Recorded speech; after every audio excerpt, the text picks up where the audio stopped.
السلام علیکم ویورز، ہمارے چینل پر خوش آمدید۔ ارے لڑکی، تم ابھی تک ایک چھوٹا سا کام بھی نہیں کر سکی۔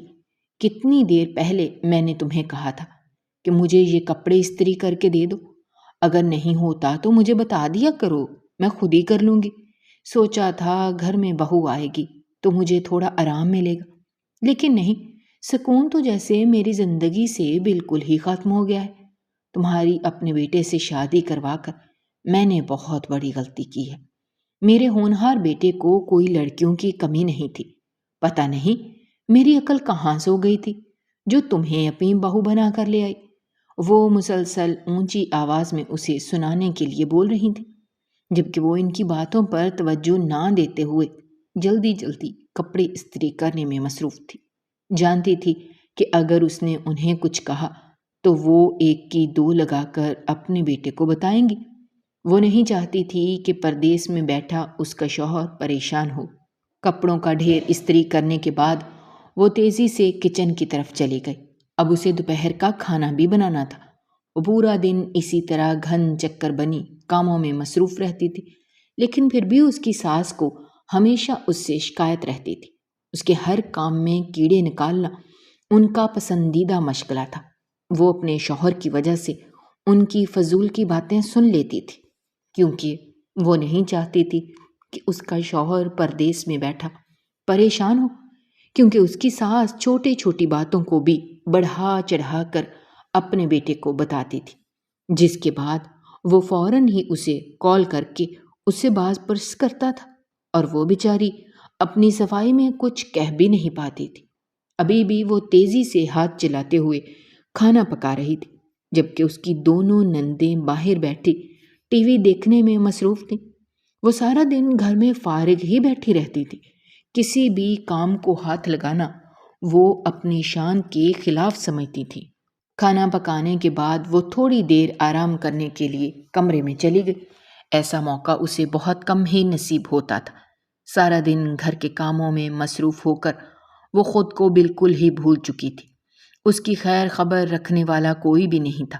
میکے کے نام پر ایک ماموں کا گھر ہی تھا، لیکن وہ نہیں چاہتی تھی کہ وہ شادی کے بعد بھی ان کو پریشان کرے، اور دوسرا، رخصتی کے وقت اس کی مامی نے اسے صاف بول دیا تھا کہ اپنے مسئلے اپنے گھر تک ہی رکھنا، اب ان کا اس سے کوئی تعلق نہیں ہے۔ وہ بستر پر بیٹھی اپنی زندگی کے بارے میں سوچ رہی تھی۔ میرا نام ماریا ہے۔ ماں باپ کی وفات کے بعد ماموں مجھے اپنے گھر لے آئے تھے۔ ان کی کوئی اولاد نہیں تھی۔ مامی بھی مجھے خوب پیار کرتی تھی اور میرا بہت دھیان رکھتی، لیکن کچھ عرصے بعد ہی جب ان کی اپنی اولاد ہوئی تو آہستہ آہستہ ان دونوں کا دھیان مجھ سے ہٹنے لگا۔ میں اپنی چھوٹی سی کزن کی پیدائش پر بہت خوش تھی۔ اسکول سے آنے کے بعد میں سارا دن اسی کے ساتھ کھیلتی رہتی تھی، لیکن مامی کو میرا اس کے ساتھ زیادہ وقت گزارنا بالکل بھی پسند نہیں تھا۔ چھوٹی عمر میں ہی میں نے گھر کے سارے کام کرنا شروع کر دیے تھے۔ مامی کا رویہ مجھ سے کتنا بھی خراب کیوں نہ ہو، لیکن انہوں نے کبھی بھی میری پڑھائی پر کوئی پابندی نہیں لگائی تھی۔ میں اپنی پڑھائی کے ساتھ ساتھ گھر بھی سنبھالتی تھی۔ مجھے پڑھنے کا بہت شوق تھا۔ میں چاہتی تھی کہ میں جلدی اپنے پیروں پر کھڑے ہو کر کوئی اچھی سی نوکری تلاش کر لوں، کیونکہ مجھے اس بات کا اچھے سے احساس ہو گیا تھا کہ جب آپ کے پاس پیسہ ہوتا ہے تو کوئی بھی آپ کو کچھ نہیں کہہ سکتا۔ میٹرک کے بعد ہی اس نے شام کے وقت چھوٹے بچوں کو پڑھانا شروع کر دیا تھا، جس سے اس کے اپنے ذاتی خرچے پورے ہو جاتے تھے۔ وقت تیزی سے گزر رہا تھا۔ اپنی محنت کے بل پر ماریا نے ایک اچھی یونیورسٹی میں ایڈمیشن لے لیا تھا۔ آج وہ بہت خوش تھی۔ اس نے سوچ لیا تھا کہ وہ ساتھ میں جاب بھی تلاش کرنا شروع کر دے گی۔ جانتی تھی کہ ابھی اسے اچھی جاب نہیں ملے گی، لیکن وہ پھر بھی کچھ نہ کچھ کرتے رہنا چاہتی تھی۔ وہ تھکی ہاری گھر واپس آئی تو مامی اسی کے انتظار میں بیٹھی تھی۔ آج تم اتنا لیٹ کیوں آئی ہو؟ وہ ماریا کے اندر داخل ہوتے ہی سخت لہجے میں بولی۔ مامی، آج ضروری کلاس تھی، اس لیے زیادہ دیر ہو گئی۔ میں جلدی سے کھانا بنا دیتی ہوں۔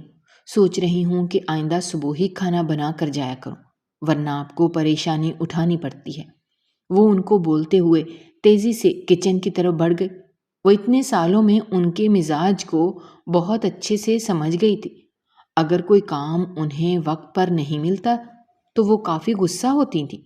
کھانا کھانے کے بعد وہ کمرے میں آرام کرنے چلی گئی۔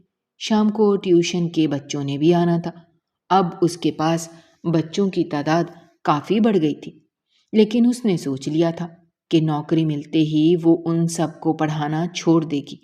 عصر کے وقت الارم کی آواز سے اس کی آنکھ کھلی تھی۔ نماز پڑھ کر وہ سیدھا باہر آ گئی تھی۔ مامی ابھی تک سوئی ہوئی تھی۔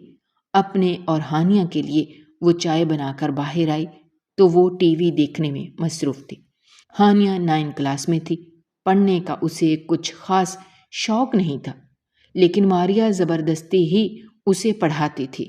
میں نے کل جو تمہیں ٹیسٹ دیا تھا، تم نے اس کی تیاری کر لی؟ وہ اس کو چائے پکڑاتے ہوئے سنجیدہ لہجے میں بولی۔ آپی یار، اب کیوں ہر وقت پڑھائی کی باتیں کرتی رہتی ہیں؟ کبھی تھوڑا ہنسی مذاق بھی کر لیا کریں۔ وہ شرارت سے اس کی طرف دیکھتے ہوئے بولی۔ تم بات کو بدلو مت، جانتی ہو نا اگر تمہارے رزلٹ خراب آئے تو مامی کتنا غصہ کریں گی۔ وہ سنجیدگی سے اس کی جانب دیکھتے ہوئے بولی۔ آپ ہر وقت امی کی دھمکی دیکھ کر مجھے پڑھنے کے لیے راضی نہیں کر سکتی۔ وہ بے بسی سے اسے دیکھتے ہوئے بولی۔ تھوڑی دیر بعد ہی وہ شرافت سے کتابیں لیے بیٹھی پڑھ رہی تھی۔ ہانیہ کو پڑھانے کے تھوڑی دیر بعد ہی بچے بھی پڑھنے آ گئے تھے۔ ان کے ساتھ مصروف ہو کر اسے وقت گزرنے کا احساس ہی نہیں ہوتا تھا۔ مغرب کے قریب انہیں چھٹی دے کر وہ کچن میں چلی گئی۔ اب اسے جلدی سے کھانے کی تیاری کرنی تھی۔ ان کے گھر میں جلدی ہی کھانا کھا لیا جاتا تھا۔ تھوڑی دیر بعد ماموں بھی آ گئے تھے۔ رات کا کھانا پرسکون ماحول میں کھایا گیا تھا۔ کھانے کے بعد اپنے معمول کے کاموں سے فارغ ہو کر وہ سونے کے لیے چلی گئی۔ صبح اسے ایک جگہ انٹرویو کے لیے بھی جانا تھا۔ اسے امید تھی کہ اسے جلد ہی نوکری مل جائے گی۔ اگلے دن وہ یونیورسٹی سے چھٹی کر کے سیدھا انٹرویو دینے گئی تھی، اور پھر آخر کار اس کی دعائیں رنگ لائیں تھیں۔ اسے وہاں پر نوکری مل گئی تھی۔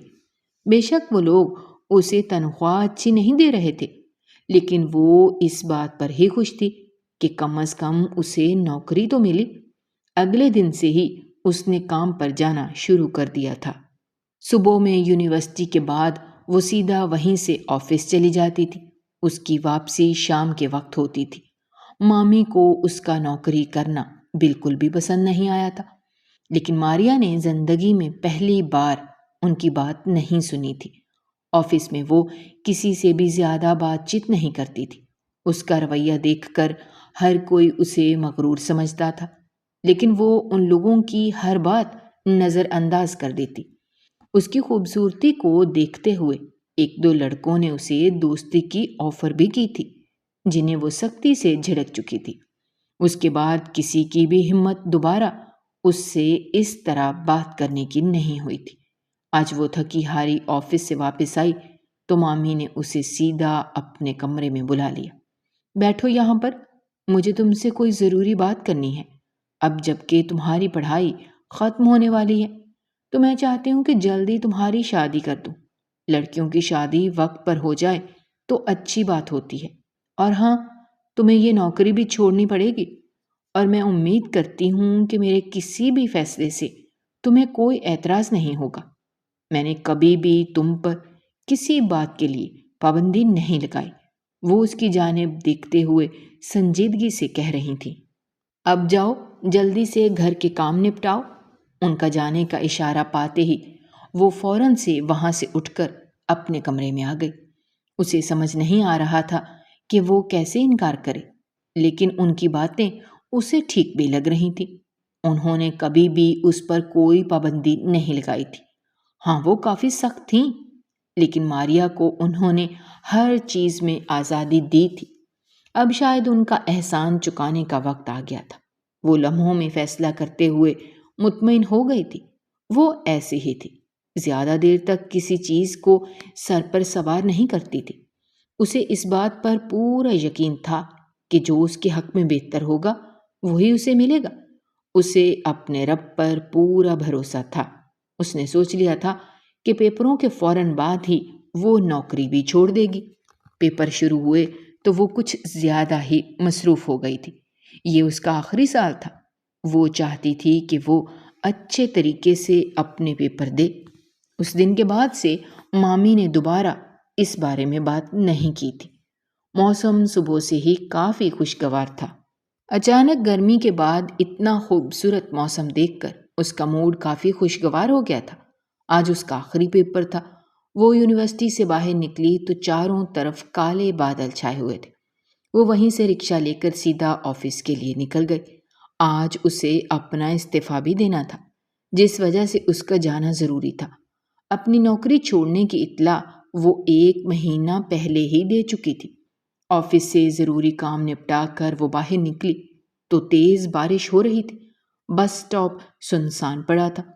وہ پریشانی سے وہیں پر جا کر بیٹھ گئی۔ مغرب کا وقت ہونے والا تھا۔ چاروں طرف اندھیرا پھیل رہا تھا۔ اب تو اسے وہاں پر ڈر لگ رہا تھا۔ اسے سمجھ ہی نہیں آ رہا تھا کہ وہ گھر کیسے جائے۔ دور دور تک کسی گاڑی کا نام و نشان بھی نہیں تھا۔ اس سے پہلے کہ وہ بے بسی کے مارے رو پڑتی کہ اچانک ہی اس کے قریب ایک بڑی سی گاڑی آ کر رکی۔ بیٹا، آپ کو اس وقت گاڑی نہیں ملے گی، آپ میرے ساتھ آ جائیں، میں آپ کو گھر چھوڑ دوں گی۔ گاڑی کا شیشہ نیچے کر کے ایک ضعیف سی عورت اسے دیکھتے ہوئے بولی۔ ان کی بات سن کر وہ پریشانی سے انہیں دیکھنے لگی۔ اسے سمجھ نہیں آ رہا تھا کہ وہ ان پر بھروسہ کرے یا نہیں، کیونکہ وہ کسی اجنبی پر بھروسہ کر کے اس کے ساتھ نہیں بیٹھ سکتی تھی۔ بیٹے، اس وقت آپ کو کوئی گاڑی نہیں ملے گی، ویسے بھی رات ہونے والی ہے، آپ مجھ پر بھروسہ کر سکتی ہیں، وہ اس کی پریشانی سمجھتے ہوئے دوبارہ سے نرم لہجے میں بولی۔ ان کی بات سن کر وہ نہ چاہتے ہوئے بھی گاڑی میں جا کر بیٹھ گئی۔ وہ آگے ہی اپنے پوتے کے ساتھ بیٹھی ہوئی تھی۔ سارا راستہ وہ اسے چھوٹے چھوٹے سوالات پوچھتی رہی تھی، جن کا وہ انہیں نہ چاہتے ہوئے بھی مختصر جواب دے رہی تھی۔ گاڑی اس کے گھر کے پاس رکی تو وہ ان کا شکریہ ادا کرتے ہوئے اتر گئے۔ گھر میں داخل ہو کر وہ تیزی سے اپنے کمرے کی جانب بڑھ گئی۔ بارش کی وجہ سے وہ اچھا خاصا بھیگ چکی تھی۔ وہ کپڑے بدل کر باہر آئی تو ہانیہ اس کے لیے چائے بنا کر لے آئی۔ وہ اسے بالکل اپنی چھوٹی بہن کی طرح عزیز تھی۔ اس میں بالکل بھی نخرہ نہیں تھا۔ کل تمہیں کچھ لوگ دیکھنے آ رہے ہیں تو تم تیار رہنا۔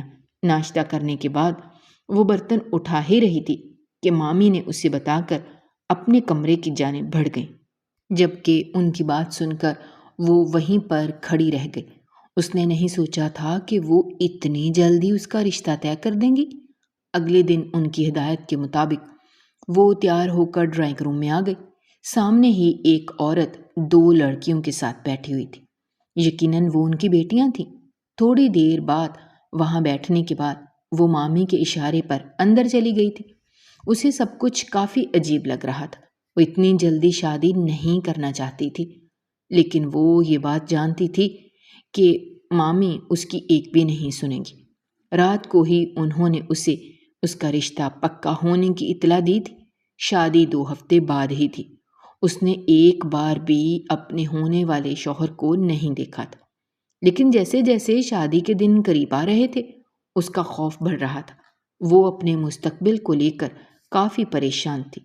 رخصتی کے بعد کمرے میں بیٹھی اپنے شوہر کا انتظار کر رہی تھی، جسے میں صرف نام کی حد تک جانتی تھی۔ مجھے بیٹھے ہوئے کافی وقت ہو گیا تھا، اب تو میری کمر میں بھی کافی درد ہو رہا تھا۔ تھوڑی دیر بعد ہی دروازہ کھلنے کی آواز پر میں سیدھی ہو کر بیٹھ گئی۔ میں نے کبھی نہیں سوچا تھا کہ میری بیوی اتنی خوبصورت ہوگی۔ وہ واجد کی محبت بھری نظریں دیکھ کر شرما رہی تھی۔ تھوڑی دیر پہلے تک جو مجھے ڈر تھا وہ دور ہو چکا تھا۔ دن تیزی سے گزر رہے تھے۔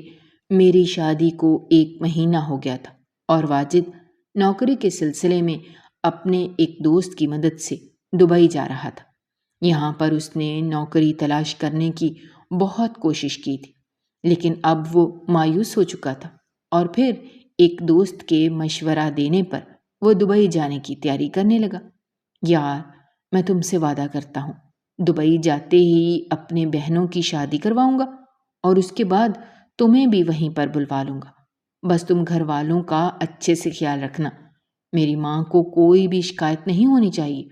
اور پھر وہ اسے ڈھیر ساری ہدایتیں دیتے ہوئے چلا گیا تھا۔ اس کے جانے کے بعد اسے لگا جیسے وہ پھر سے اکیلی ہو گئی ہے۔ وہ سارا دن اپنی ساس اور نندوں کی خدمت میں لگی رہتی تھی۔ اس کی 2 نندیں سارا دن گھر پر فضول میں بیٹھی رہتی تھیں۔ کسی بھی کام کو ہاتھ لگانا وہ اپنی شان کے خلاف سمجھتی تھیں۔ اس کی ساس بھی ان دونوں کو کچھ نہیں کہتی تھی، جبکہ وہ اکیلی سارا دن گھر کے کام نپٹاتی رہتی۔ واجد کے دبئی جانے کے بعد کچھ دنوں تک تو گھر والوں کا رویہ اس کے ساتھ بہت اچھا رہا تھا، لیکن پھر آہستہ آہستہ انہوں نے اپنا رنگ دکھانا شروع کر دیے تھے۔ واجد کے باپ کا انتقال 2 سال پہلے ہی ہوا تھا۔ اس کے بعد گھر کی ساری ذمہ داری اس کے اوپر ہی آ پڑی تھی۔ یہ تم نے کھانا بنایا ہے؟ کھانے میں اتنا نمک کون ڈالتا ہے؟ لگتا ہے کہ تم مجھے مارنا چاہتی ہو۔ اس کی ساس غصے سے اسے دیکھتے ہوئے بولی تھی۔ نہیں، میں نے تو بالکل صحیح کھانا بنایا تھا، پتہ نہیں کیسے تیز ہو گیا۔ وہ حیرت سے ان کی جانب دیکھتے ہوئے بولی۔ تو تم یہ کہنا چاہ رہی ہو کہ میں جھوٹ بول رہی ہوں، یا میں نے جان بوجھ کر کیا ہے؟ ان کو اس کا اس طرح سے آگے سے بولنا بالکل بھی پسند نہیں ہے۔ لڑکی، دوبارہ میرے سامنے زبان چلانے کی ہمت مت کرنا، ورنہ تمہارے لیے اچھا نہیں ہوگا۔ وہ سخت لہجے میں بولتی ہوئی اپنے کمرے میں چلی گئی، جبکہ پیچھے اس کی دونوں نندیں خاموشی سے اسے دیکھ رہی تھیں۔ کھانا کھانے کے بعد وہ کمرے میں آئی تو واجد کی کال آ رہی تھی۔ آج اتنے دنوں بعد اس کی کال دیکھ کر وہ کافی خوش ہو گئی تھی، لیکن جیسے ہی اس نے فون کان کے ساتھ لگایا تو اس کی بات سن کر وہ حیران رہ گئی۔ ماریا، کیا تم نے امی کے ساتھ بدتمیزی کی ہے؟ مجھے تم سے اس چیز کی امید نہیں تھی۔ جاؤ، جا کر فوراً سے ان سے اپنے رویے کی معافی مانگو۔ میں نے تمہیں پہلے بھی بتایا تھا کہ میرے گھر والے میرے لیے بہت اہم ہیں، لیکن شاید تم نے میری بات کو سنجیدہ نہیں لیا۔ وہ اسے کچھ بولنے کا موقع دیے بغیر اپنی ہی کہے جا رہا تھا، لیکن میں نے تو اس سے پہلے کہ وہ اپنی بات پوری کرتی اس نے آگے سے فون بند کر دیا۔ ماریا نم آنکھوں سے بے بسی کے ساتھ فون کو دیکھتی رہ گئی۔ اس نے تو اسے صفائی دینے کا موقع بھی نہیں دیا تھا۔ اسے سمجھ نہیں آ رہا تھا کہ وہ کیا کرے۔ گھر والوں کے رویے کو وہ سمجھ نہیں پا رہی تھی۔ دن یوں ہی گزر رہے تھے۔ اس کی ساس چھوٹی چھوٹی باتوں کو لے کر واجد سے اس کی شکایتیں کرتی رہتی تھی، اور اپنی ماں کی باتوں میں آ کر وہ اسے باتیں سنا دیا کرتا تھا۔ اب تو اس نے اس سے بات کرنا بھی بند کر دیا تھا۔ وہ سارا دن گھر کے کاموں میں لگی رہتی تھی، لیکن کوئی بھی اس کا احساس کرنے والا نہیں تھا۔ وقت تیزی سے گزر رہا تھا۔ واجد کو گئے 2 سال ہو گئے تھے۔ آج وہ بہت خوش تھی۔ آج واجد پاکستان واپس آ رہا تھا۔ 1 ہفتے بعد ہی اس کی دونوں نندوں کی شادی تھی۔ وہ خوش تھی کہ اب وہ اسے اپنے ساتھ لے جائے گا۔ وہ خوشی خوشی اپنی تیاریوں میں مصروف تھی۔ شام کے وقت وہ گھر پہنچا تو اپنی ماں اور بہنوں کے ساتھ مصروف ہو گیا۔ اس نے ایک بار بھی نظر اٹھا کر ماریا کو نہیں دیکھا تھا۔ اس کا ایسا رویہ دیکھ کر وہ کافی پریشان ہو گئی تھی۔ رات کے کھانے کے بعد وہ کافی دیر تک کمرے میں اس کا انتظار کرتی رہی، لیکن وہ نہیں آیا تھا۔ اگلے دن وہ صبح اٹھی تو اسے پتہ چلا کہ وہ کہیں گیا ہوا ہے۔ دن یوں ہی گزر رہے تھے۔ جیسے جیسے شادی کے دن قریب آ رہے تھے، اس کی مصروفیت بھی بڑھ رہی تھی۔ سارے گھر کی ذمہ داری اسی پر تھی۔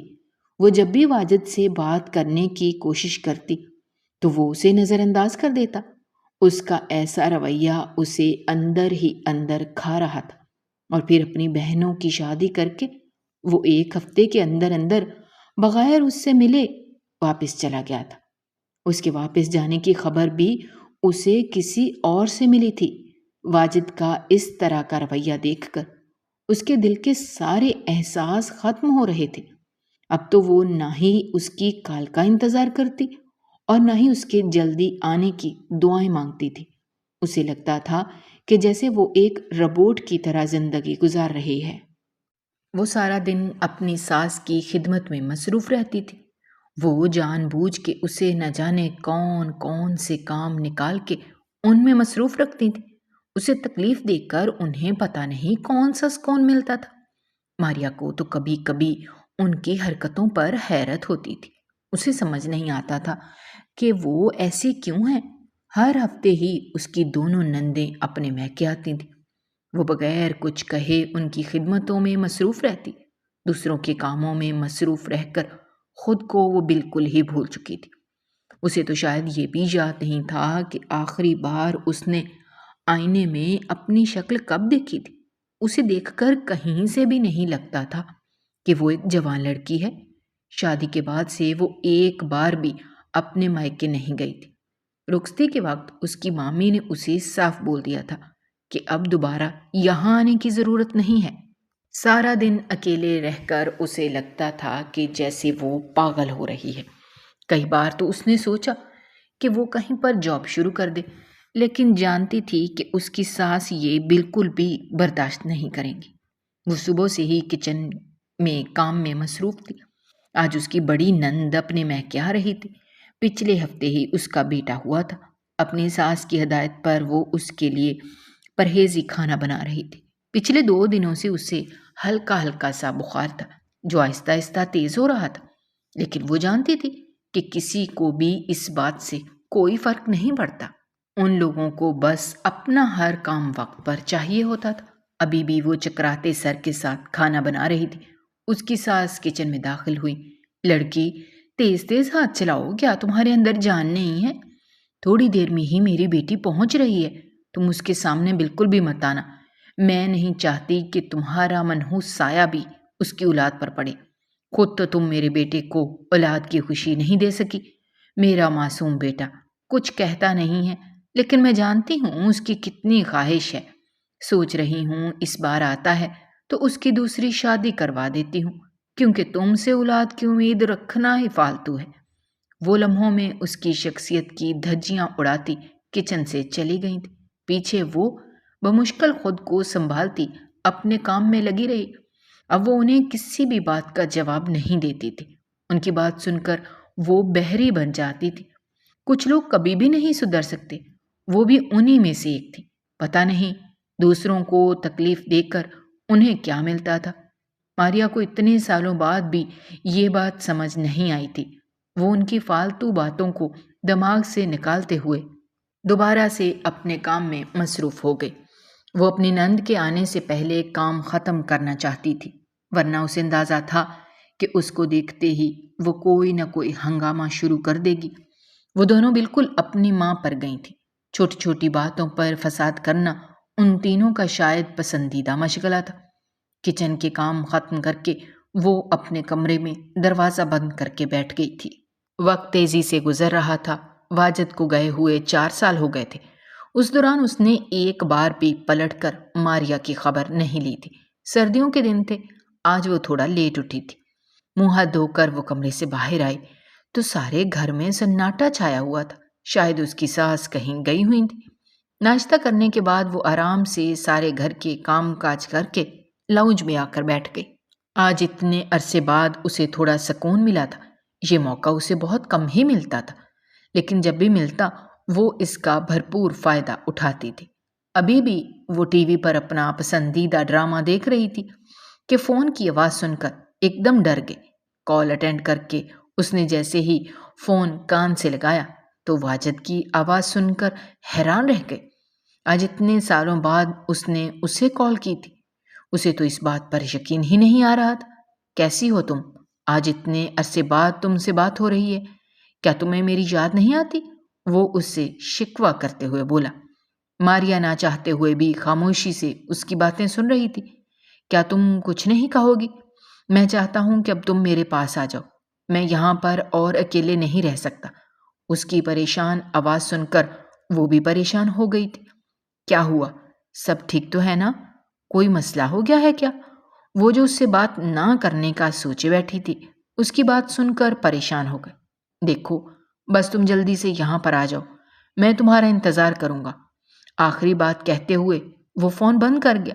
ماریا کافی دیر تک فون ہاتھ میں لیے اس کی باتیں سمجھنے کی کوشش کر رہی تھی۔ اسے اس بات پر یقین کرنا مشکل ہو رہا تھا کہ واجد اسے اپنے پاس بلا رہا ہے، لیکن اسے اس بات کی اب کوئی خوشی محسوس نہیں ہو رہی تھی۔ اس کا دل اتنے سالوں میں اب بالکل ہی مردہ ہو چکا تھا۔ اس کے دل میں اب کوئی احساس نہیں رہا تھا، اور پھر 1 مہینے کے اندر اندر واجد نے اس کے سارے کاغذات تیار کروا دیے تھے۔ خلاف معمول اس کی ساس بالکل خاموش تھی، ورنہ ماریا جانتی تھی کہ وہ کبھی بھی اسے واجد کے پاس نہیں جانے دیتی۔ یقیناً کوئی تو بات تھی جو اسے نہیں پتا تھی۔ شام 5 بجے اس کی دبئی کی فلائٹ تھی۔ وہ اپنا مختصر سا سامان سنبھالتے ہوئے ایئرپورٹ کے لیے نکل گئی تھی۔ آج وہ زندگی میں پہلی بار جہاز میں بیٹھ رہی تھی، جس وجہ سے اسے کافی ڈر بھی لگ رہا تھا۔ جہاز نے تھوڑی دیر پہلے ہی دبئی ایئرپورٹ پر لینڈ کیا تھا۔ خود کو ایک اجنبی جگہ پر پا کر وہ پریشان ہو رہی تھی۔ سامان لے کر وہ باہر آئی تو واجد وہیں پر کھڑا اس کا انتظار کر رہا تھا۔ آج اتنے سالوں بعد وہ اسے دیکھ رہی تھی۔ وہ کافی بدل گیا تھا۔ وہ خاموشی سے اس کے پیچھے چلتے ہوئے اس کے مہنگے کپڑوں کو دیکھ رہی تھی۔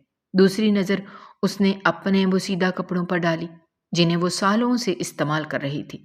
اس کے شوہر کو ایک بار بھی یہ احساس نہیں ہوا تھا کہ اتنے عرصے تک اس کی بیوی نے کیسے گزارا کیا ہوگا۔ تھوڑی دیر بعد وہ اسے لے کر اپنے خوبصورت سے اپارٹمنٹ میں داخل ہوا۔ تم بیٹھو یہاں پر، میں تمہارے لیے پانی لاتا ہوں۔ اسے صوفے پر بیٹھنے کا اشارہ کرتے ہوئے وہ تیزی سے کچن کی طرف بڑھ گیا۔ ماریا حیرت سے اس کو دیکھ رہی تھی۔ کیا ہوا؟ تم مجھے ایسے کیوں دیکھ رہی ہو؟ وہ اسے پانی کا گلاس پکڑاتے ہوئے بولا۔ کچھ نہیں، بس سوچ رہی ہوں کہ ایسی بھی کون سی ایمرجنسی تھی جو تم نے مجھے اچانک ہی یہاں پر بلا لیا۔ یار، تم میری بیوی ہو اور تمہیں اپنے پاس بلانا کوئی عجیب بات تو نہیں ہے۔ اچھا، تو تمہیں اتنے سالوں بعد اب یاد آیا ہے کہ میں تمہاری بیوی ہوں؟ وہ اس کی جانب دیکھتے ہوئے طنزیہ لہجے میں بولی۔ مجھے سچ بتاؤ کہ تم نے مجھے یہاں پر کیوں بلایا ہے؟ ٹھیک ہے، اگر تم سچ سننا ہی چاہتی ہو تو سنو۔ بزنس کے لیے میں نے کسی سے کافی سارا قرض لیا تھا، لیکن اب میں وہ وقت پر نہیں اتار پایا، اس لیے میں نے اس آدمی کی ایک شرط مان لی۔ بس اسی شرط کو پورا کرنے کے لیے میں نے تمہیں یہاں پر بلایا ہے۔ کیا تم مجھے صاف صاف بتاؤ گے کہ کیا کہنا چاہتے ہو؟ تمہارے اس قرض سے میرا کیا لینا دینا ہے؟ ماریا کو ابھی بھی اس کی بات سمجھ نہیں آئی تھی۔ اپنا قرض اتارنے کے لیے میں نے تمہیں بیچ دیا ہے، وہ سکون سے اس کے سر پر دھماکہ کرتے ہوئے بولا۔ بے شرم آدمی، مجھے تم سے ایسی امید نہیں تھی۔ تمہاری غیرت کہاں مر گئی ہے جو اپنی بیوی کے سودے کر رہے ہو؟ شرم نہیں آتی تمہیں؟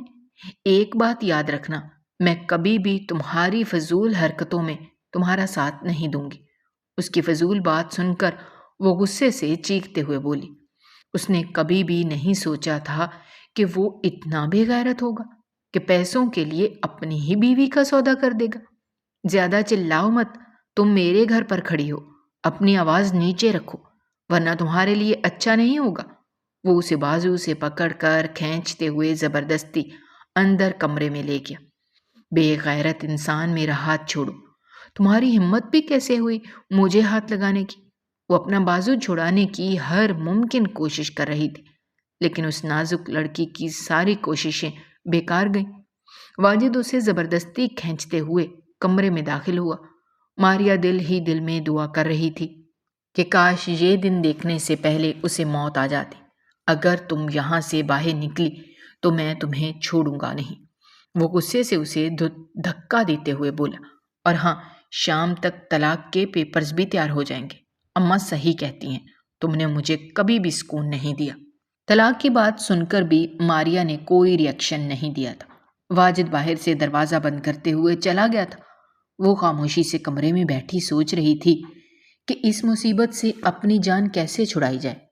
وہ تیزی سے اٹھ کر آس پاس کا اچھے سے جائزہ لینے لگی۔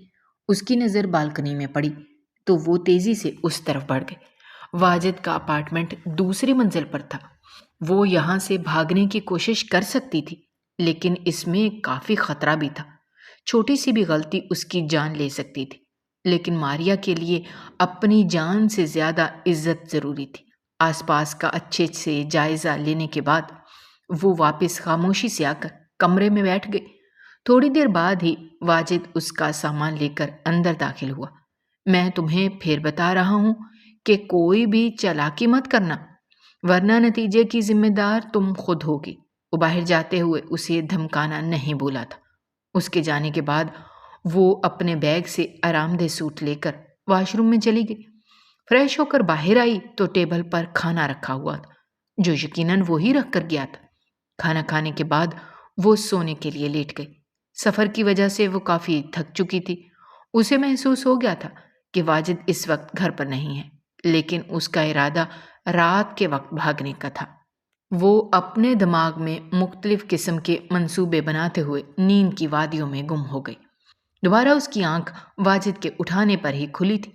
میں تمہیں یہاں پر آرام کرنے کو نہیں لایا، وہ غصے سے اسے دیکھتے ہوئے اس کے چہرے پر ایک لفافہ مارتے ہوئے چلا گیا۔ اس کا یہ انداز ماریا نے بمشکل برداشت کیا تھا۔ اس کے جانے کے بعد اس نے وہ لفافہ کھولا تو اندر طلاق کے کاغذات تھے۔ آخر کار 6 سالوں بعد ماریا کو اس رشتے سے نجات مل گئی تھی۔ اسے سمجھ نہیں آ رہا تھا کہ اسے رونا چاہیے یا ہنسنا۔ یہ ماتم بعد میں منا لینا، پہلے آ کر گھر کی صفائی کرو، میں رات تک واپس آ جاؤں گا۔ لیکن یہ بات یاد رکھنا، اگر تم نے بھاگنے کی کوشش کی تو تمہارے لیے بالکل بھی اچھا نہیں ہوگا۔ وہ جاتے جاتے اسے دھمکی دینا نہیں بھولا تھا۔ اس کے جانے کے بعد وہ جلدی سے صفائی کرنے لگی۔ صفائی کرنے کے بعد وہ واپس کمرے میں آ گئی تھی۔ اس نے اپنا سامان مین دروازے کے پاس ہی رکھا تھا۔ کھانا بنا کر وہ لاؤنج میں ہی بیٹھی اس کا انتظار کرنے لگی۔ رات کافی گہری ہو رہی تھی۔ آہستہ آہستہ اسے پریشانی بھی ہو رہی تھی۔ پتہ نہیں وہ واپس آئے گا بھی یا نہیں، کہیں اسے میرے بھاگنے کا اندازہ تو نہیں ہو گیا۔ نہ جانے کتنی سوچیں سوچی تھی جو اس کے دماغ میں آ رہی تھی۔ رات کے 12 بجے کے قریب اسے دروازہ کھولنے کی آواز آئی تو وہ تیزی سے اپنا بیگ کندھے پر ڈالتی دروازے کے پیچھے ہی چھپ گئی۔ جیسے ہی واجد اندر داخل ہوا تو وہ تیزی سے اسے دھکا دیتی ہوئی باہر کی طرف بھاگ گئی۔ ایک لمحے کو تو اسے اندازہ نہیں ہوا کہ اس کے ساتھ ہوا کیا ہے، لیکن جب اسے ماریا بھاگتی ہوئی نظر آئی تو وہ منہ ہی منہ میں اسے غلط القابات سے نوازتا ہوا اس کے پیچھے بھاگا۔ وہ اندھا دھند بھاگی جا رہی تھی۔ رات کے اس پہر چاروں طرف خاموشی چھائی ہوئی تھی۔ بھاگتے بھاگتے وہ کافی دور نکل آئی تھی۔ راستے میں وہ کئی بار گری بھی تھی، جس وجہ سے اس کے ہاتھوں اور پاؤں پر کافی چوٹیں بھی آئی تھیں۔ جب اسے اندازہ ہوا کہ اب کوئی بھی اس کے پیچھے نہیں آ رہا تو وہ سانس لینے کے لیے سڑک کنارے بیٹھ گئی۔ رات کے اس پہر وہ ایک انجان ملک میں پریشان سی بیٹھی ہوئی تھی۔ اس نے کبھی نہیں سوچا تھا کہ اس کے اوپر ایسا وقت بھی آئے گا۔ وہ دل ہی دل میں اللہ کو یاد کرتے ہوئے ادھر ادھر دیکھ رہی تھی کہ شاید آس پاس کہیں سے مدد مل جائے، لیکن اس جگہ پر شاید کوئی بھی نہیں رہتا تھا۔ اسے وہاں پر بیٹھے ہوئے نہ جانے کتنے گھنٹے گزر گئے تھے۔ وہ خاموشی سے ڈر کے مارے کانپتے ہوئے صبح ہونے کا انتظار کرنے لگی۔ اس نے اب مدد کی امید چھوڑ دی تھی کہ اچانک ہی اسے دور سے کسی گاڑی کی لائٹ نظر آئی تو وہ خوشی سے سڑک کے بیچوں بیچ جا کر کھڑی ہو گئی۔ اسے ساتھ میں یہ ڈر بھی لگ رہا تھا کہ آگے والا اس کی مدد کرے گا بھی یا نہیں۔ وہ گاڑی تیزی سے چلتی ہوئی اس کے بالکل قریب آ کر رک گئی۔ وہ ڈر کے مارے آنکھیں بند کر گئی۔ تھوڑی دیر بعد ہی کوئی دروازہ کھول کر اس کے مقابل کھڑا ہو گیا اور خاموشی سے اسے دیکھنے لگا۔ جب کافی دیر تک ماریا کو کوئی حرکت محسوس نہ ہوئی تو اس نے ڈرتے ڈرتے اپنی آنکھیں کھولی، لیکن سامنے کھڑی شخصیت کو دیکھ کر وہ حیران رہ گئی۔ وہ اس چہرے کو کبھی بھی نہیں بھول سکتی تھی۔ کئی سال پہلے اس کی دادی نے برستی بارش میں اس کی مدد کی تھی، تب سے ہی وہ ان دونوں کی بہت شکر گزار تھی۔ آج پھر مصیبت میں اس کی ملاقات اذلان شاہ سے ہوئی تھی۔ تم وہی بارش والی ہو نا؟ وہ اس کو پہچانتا ہوا اچانک سے بولا۔ اس کی اس طرح پوچھنے پر وہ نہ چاہتے ہوئے بھی ہنس پڑی تھی۔ لیکن تم یہاں پر کیا کر رہی ہو؟ مجھے آپ سے مدد چاہیے، وہ بے بسی سے اس کی طرف دیکھتے ہوئے بولی۔ ٹھیک ہے، ہم آرام سے گاڑی میں بیٹھ کر بات کرتے ہیں۔ رات کے اس پہر سنسان سڑک پر کھڑے ہونا ٹھیک نہیں ہے۔ وہ اسے نرمی سے بولتا ہوا گاڑی کی طرف بڑھ گیا تو وہ بھی خاموشی سے اپنا بیگ لیے اس کے پیچھے چل دی۔ کافی دیر بعد گاڑی ایک شاندار سے گھر کے سامنے رکی تھی۔ چاروں طرف صبح کی روشنی پھیل رہی تھی۔ وہ اسے اپنے ساتھ لیے تیز تیز قدم اٹھاتا اندر کی طرف بڑھ گیا۔ بی جان اپنے معمول کے مطابق نماز کے بعد وہیں لاؤنج میں بیٹھی قرآن پاک کی تلاوت کر رہی تھی کہ اپنے پوتے کے ساتھ ایک انجان لڑکی کو دیکھ کر چونک گئی۔ بیٹا یہ کون ہے؟ وہ اس کی جانب دیکھتے ہوئے پریشانی سے بولی۔ بی جان آپ پریشان مت ہوں، میں آپ کو سب بتاتا ہوں۔ پہلے ملازمہ سے کہہ کر ان کا سامان گیسٹ روم میں پہنچا دیں، انہیں آرام کی سخت ضرورت ہے۔ بی جان خاموشی سے اس کی بات پر سر ہلا کر ملازمہ کو آواز دینے لگی۔ تھوڑی دیر بعد ہی ماریا ایک خوبصورت سے کمرے میں بیٹھی آگے کے بارے میں سوچ رہی تھی۔ نہ جانے اس کی زندگی میں اور کتنے مشکلات تھیں جو اسے ابھی دیکھنی تھی۔ نیچے لاؤنج میں وہ بی جان کے سامنے بیٹھا انہیں ساری بات بتا چکا تھا۔ مجھے اندازہ نہیں تھا کہ وہ بچی اتنی سی عمر میں اتنی ساری تکلیفیں جھیل چکی ہے۔ مجھے وہ تمہارے لیے پہلی نظر میں ہی پسند آئی تھی، لیکن اس کی مامی نے رشتہ دینے سے انکار کر دیا تھا، جس بات کا مجھے کافی افسوس تھا۔ مجھے نہیں پتا تھا کہ دوبارہ اس سے اس طرح کے حالات میں ملاقات ہوگی۔ بی جان کے انکشاف پر تو وہ انہیں بس دیکھتا ہی رہ گیا۔ اسے ان سے اس چیز کی امید نہیں تھی۔ بس میں نے سوچ لیا ہے کہ اس کی عدت پوری ہوتے ہی میں تم دونوں کا نکاح کروا دوں گی۔ بی جان کیسی باتیں کر رہی ہیں؟ ایک بار ان کی مرضی تو پوچھ لیں۔ ویسے بھی وہ ابھی اتنے بڑے ٹراما سے گزر رہی ہیں، ان کے لیے دوبارہ شادی کرنا آسان نہیں ہوگا۔ آپ سوچ سمجھ کر فیصلہ کیجیے گا۔ وہ ان کو دیکھتا ہوا سنجیدگی سے بولتا اپنے کمرے کی طرف بڑھ گیا۔ تھوڑی دیر بعد ہی اسے آفس کے لیے نکلنا تھا۔ تیار ہونے کے بعد وہ نیچے آیا تو وہ ناشتے کی ٹیبل پر اس کا انتظار کر رہی تھی۔ آپ ان سے بھی ناشتے کا پوچھ لیجیے گا، تم فکر مت کرو، میں اس کا اچھے سے خیال رکھوں گی، لیکن تمہیں اب اس بات کا دھیان رکھنا ہے کہ وہ عدت میں ہے، اس لیے دروازہ بجائے بغیر گھر میں داخل مت ہونا اور کوشش کرنا کہ زیادہ اپنے کمرے میں ہی رہو۔ میں نہیں چاہتی کہ وہ بچی ہر وقت اپنے کمرے میں بند رہے۔ وہ سنجیدگی سے اس کی جانب دیکھتے ہوئے بولی۔ ٹھیک ہے، آپ پریشان مت ہوں، میں اس چیز کا پورا دھیان رکھوں گا کہ وہ عدت سے ہے۔ ان کا ہاتھ چومتا ہوا وہ انہیں خدا حافظ کہتا باہر کی جانب بڑھ گیا، جبکہ بی جان محبت پاش نظروں سے اپنے ہونہار پوتے کو دیکھ رہی تھی۔ وہ جانتی تھیں کہ ان کا فیصلہ ان دونوں کے لیے بالکل درست ثابت ہوگا۔ انہوں نے اسے ہمیشہ دوسروں کی عزت کرنا سکھایا۔ وقت تیزی سے گزر رہا تھا۔ یہ 3 ماہ کا عرصہ اس نے یہیں پر گزارا۔ اس دوران بی جان نے اس کا بہت خیال رکھا تھا۔ یہ ان کے خیال رکھنے کا نتیجہ ہی تھا کہ آہستہ آہستہ اس کی ذہنی حالت صحیح ہو رہی تھی۔ عدت ختم ہوتے ہی انہوں نے بغیر کوئی دیر کیے اسے اذلان شاہ کے رشتے کی بات کی تھی۔ پہلے تو اس نے صاف منع کر دیا، لیکن پھر ان کے سمجھانے پر وہ راضی ہو گئے۔ آج ان دونوں کا نکاح تھا۔ وہ ہلکا پھلکا میک اپ کیے بہت خوبصورت لگ رہی تھی۔ نکاح کے بعد بی جان اسے کمرے میں چھوڑ گئی تھی۔ وہ خاموشی سے بیٹھی چاروں طرف کا جائزہ لے رہی تھی۔ اتنے مہینوں میں وہ ایک بار بھی اس کے کمرے میں نہیں آئی تھی۔ وہ خاموشی سے ادھر ادھر دیکھنے میں مصروف تھی کہ دروازہ کھولنے کی آواز پر فوراً سے صحیح ہو کر بیٹھ گئی۔ اس نے کبھی بھی دوسری شادی کے بارے میں نہیں سوچا تھا، لیکن بی جان کے سمجھانے پر وہ اس شادی کے لیے راضی ہو گئی تھی۔ وہ مضبوط قدم اٹھاتا آ کر اس کے سامنے بیٹھ گیا۔ میں جانتا ہوں کہ آپ اس شادی کے لیے تیار نہیں تھی، اور جو کچھ آپ کے ساتھ ماضی میں ہو چکا ہے اسے بھلانا کوئی آسان کام نہیں ہے، لیکن مجھے امید ہے کہ میری سنگت میں رہ کر آپ اپنی زندگی کے خوبصورت ترین پل گزاریں گی۔ وہ محبت سے اس کو دیکھتا ہوا بول رہا تھا۔ اس کے ایک ایک لفظ میں ماریا کے لیے عزت و احترام جھلک رہا تھا۔ ماریا ٹکٹکی باندھے ہوئے خاموشی سے اسے بولتا ہوا دیکھ رہی تھی۔ اس نے کب سوچا تھا کہ اس کی زندگی میں اتنی عزت کرنے والا مرد شامل ہوگا؟ ان کچھ مہینوں میں اس گھر میں رہ کر وہ اس کے بارے میں بہت اچھے سے جان گئی تھی۔ وہ واقعی میں ایک عزت کرنے والا انسان تھا، اور ایسا ہم سفر ہر کسی کے نصیب میں نہیں ہوتا۔ یقیناً وہ خوش نصیب تھی جو اسے اذلان شاہ جیسا مرد ملا تھا۔ اگر آپ کو ہماری کہانیاں پسند آ رہی ہیں تو ہمارے چینل کو سبسکرائب کیجیے، ویڈیوز پر کمنٹ کیجیے اور شیئر کیجیے. شکریہ.